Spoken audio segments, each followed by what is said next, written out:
ಮಾದೂರು taluk ಅಣ್ಣೂರು ಗೇಟ್ನಲ್ಲಿ Jnanagangotri public ಶಾಲೆಯಲ್ಲಿ ಆಯೋಜಿಸಿದ್ದ ಗಂಧದಗುಡಿ ಶಾಲಾ ವಾರ್ಷಿಕೋತ್ಸವ ಕಾರ್ಯಕ್ರಮವನ್ನು ಬೆಂಗಳೂರು ವಿಶ್ವವಿದ್ಯಾನಿಲಯದ ನಿಕಟಪೂರ್ವ ಕುಲ ಸಚಿವರಾದ ಪ್ರೊಫೆಸರ್ ಡಾಕ್ಟರ್ ಕೆ ನಿಂಗೇಗೌಡ ಅವರು ಉದ್ಘಾಟಿಸಿ ಬಹುಮಾನ ವಿತರಿಸಿದರು. ನಂತರ ನಿಕಟಪೂರ್ವ ಕುಲ ಸಚಿವರಾದ ಪ್ರೊಫೆಸರ್ ಡಾಕ್ಟರ್ ಕೆ ನಿಂಗೇಗೌಡ ಅವರು ಮಾತನಾಡಿ, ಮಕ್ಕಳಿಗೆ ಮೌಲ್ಯಾಧಾರಿತ ಶಿಕ್ಷಣವನ್ನು ನೀಡಿದಾಗ ಮಾತ್ರ ಮಕ್ಕಳು ಸಂಸ್ಕಾರಗಳನ್ನು ಕಲಿಯಲು ಸಾಧ್ಯವಾಗುತ್ತದೆ ಎಂದು ತಿಳಿಸಿದರು. ಶಿಕ್ಷಕರು ಕೂಡ ಮಕ್ಕಳಿಗೆ ಮೌಲ್ಯಾಧಾರಿತ ಶಿಕ್ಷಣವನ್ನು ನೀಡುವಲ್ಲಿ ವಿಫಲರಾಗುತ್ತಿದ್ದಾರೆ. ಶಿಕ್ಷಣದ ಏಕರೂಪ ಪದ್ಧತಿಯು ದೇಶಾದ್ಯಂತ ಎಲ್ಲ ವಿದ್ಯಾರ್ಥಿಗಳಿಗೆ ಒಂದೇ ರೀತಿಯ ಪಠ್ಯಕ್ರಮ, ಪರೀಕ್ಷಾ ವಿಧಾನ ಆದಾಗ ಮಾತ್ರ ಗುಣಮಟ್ಟದ ಶಿಕ್ಷಣ ದೊರಕಲು ಸಾಧ್ಯವಾಗುತ್ತದೆ. ಇದರಿಂದ ಬಡವ ಮತ್ತು ಶ್ರೀಮಂತ ವಿದ್ಯಾರ್ಥಿಗಳ ನಡುವಿನ ಅಂತರ ಕಡಿಮೆಗೊಂಡು ಎಲ್ಲರಿಗೂ ಸಮಾನ ಅವಕಾಶ ಸಿಕ್ಕಂತಾಗುತ್ತದೆ ಎಂದರು. ಇನ್ನು ನಗರ ಪ್ರದೇಶದ ಮಕ್ಕಳು ಈಗಾಗಲೇ ದುಶ್ಚಟಗಳಿಗೆ ಬಲಿಯಾಗಿ ಶಿಕ್ಷಣದಿಂದ ವಂಚಿತರಾಗುತ್ತಿದ್ದಾರೆ. ತಂದೆ ತಾಯಿಗಳು ಮತ್ತು ಶಿಕ್ಷಕರು ಹೇಗೆ ನಡೆದುಕೊಳ್ಳುತ್ತಾರೆಂದು ಪ್ರಾಥಮಿಕ ಹಂತದಲ್ಲಿ ಗಮನಿಸುತ್ತಾರೆ. ಇದಕ್ಕೆ ಶಿಕ್ಷಕರು ಮತ್ತು ಪೋಷಕರೇ ಕಾರಣರಾಗಿದ್ದಾರೆ. ಮಕ್ಕಳಲ್ಲಿ ಸಂಸ್ಕಾರ, ಸಂಸ್ಕೃತಿಯನ್ನು ಪ್ರತಿಬಿಂಬಿಸುವಂತಹ ಮಾತುಗಳು ಮುಖ್ಯವಾಗಿರಬೇಕೆಂದರು.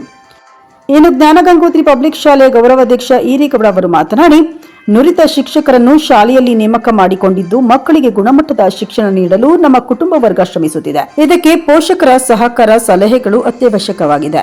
ಮತ್ತಷ್ಟು ಶಾಲೆಯನ್ನು ಅಭಿವೃದ್ಧಿಪಡಿಸಲು ಕ್ರಮ ಕೈಗೊಂಡಿದ್ದೇವೆಂದರು. ಈ ವೇಳೆ ವಿವಿಧ ಕ್ರೀಡೆಯಲ್ಲಿ ವಿಜೇತರಾದ ಮಕ್ಕಳಿಗೆ ಬಹುಮಾನ ವಿತರಣೆ ಮಾಡಲಾಯಿತು. ನಂತರ ಮಕ್ಕಳಿಂದ ಸಾಂಸ್ಕೃತಿಕ ಕಾರ್ಯಕ್ರಮ ಜರುಗಿತು. ವೇದಿಕೆಯಲ್ಲಿ ಜ್ಞಾನಗಂಗೋತ್ರಿ ಶಾಲೆಯ ಅಧ್ಯಕ್ಷ ಎಂಇ ಪ್ರತಾಪ್, ಪ್ರಮುಖ ಸಲಹೆಗಾರ ಡಾಕ್ಟರ್ ಚಂದ್ರಪ್ಪ, ಕಾರ್ಯದರ್ಶಿ ಎಂಇ ಪವಿತ್ರ, ಖಜಾಂಚಿ ವೇದಶ್ರೀ, ಮುಖ್ಯ ಶಿಕ್ಷಕ ಗಿರೀಶ್, ಸಿಆರ್ಪಿ ನಂದೀಶ್ ಸೇರಿದಂತೆ ಹಲವರಿದ್ದರು. ನಾವು 150 ಕೋಟಿ ಜನಸಂಖ್ಯೆನ ಇದ್ದೇವೆ. ಈ ಜನಸಂಖ್ಯೆಯಲ್ಲಿ ಸುಮಾರು 25ರಿಂದ 28 ಕೋಟಿ ಮಕ್ಕಳು ಪ್ರಾಥಮಿಕ ಶಿಕ್ಷಣವನ್ನು ಪಡಿತಾ ಇದ್ದಾರೆ.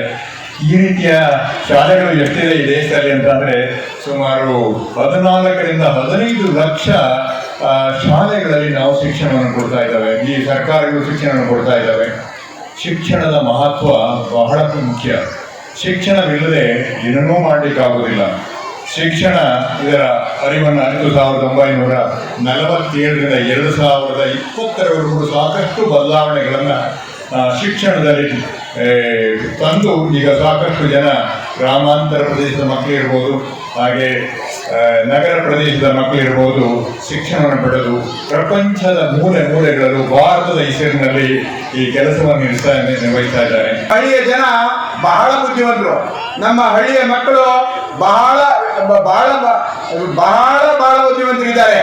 ಹೆಚ್ಚಿನ ಜನ ಏನೇನು ಆಗ್ತಾರೆ ಅಂತ ಗೊತ್ತಿಲ್ಲ ಅಂತ ಮಕ್ಕಳು ಇದ್ದಾರೆ.